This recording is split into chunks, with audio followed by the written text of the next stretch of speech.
هغه وایي که مې تن ټوټې ټوټې کړې پروا نشته د عزت خیال مې کوه ګوره پښتون یمه. یو پنجابی پولیس ووایي ما په ژوند کې داسې غیرتي خلک نه دي لیدلي لکه د لر او بر دا پښتانه چې څنګه د پولیس دا کیسه وکړله. راځئ دغه ویډیو راسره تر پای وګورئ. په سلامونو مهرکله علیکم دوستانو، خدای دې وکړي چې جوړ او روغ سئ.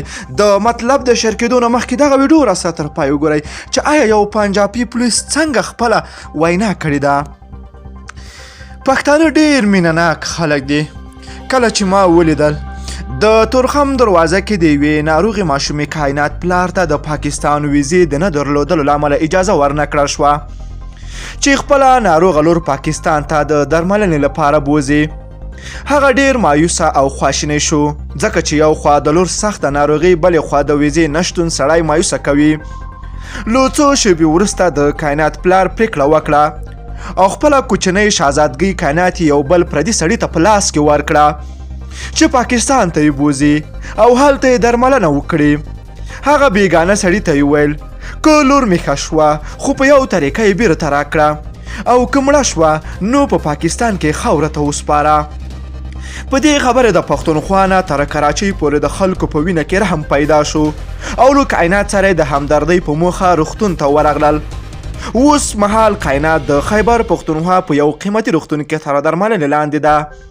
نه یوازې دا چې درملنه په یو قیمتي روغتون کې روانه ده بلکې د کوزي پښتونخوا ګڼ شمېر پښتانه د روغتون بهر له کائنات سره د انساني همدردۍ لپاره راغونډ شوي دي. په څو ساعتونو کې د کائنات د درملنې لپاره په لکونو روپۍ ټولې شوې. پښتانه یو غیرتمند قوم دی او داسې زرهاو کائنات به په میلیونو پښتانه لا ژوندي دي. نوټ دا مطلب دومره در سره شیر کړئ چې دواړو خواو پښتانه خبر او پوه شي چې د لر او بر پښتانه دواړه د یو بل په درد او غم کې شریک دي. دوستانو که ویډیو مو خوښه شوې وي نو راسره لایک او شیر کړئ.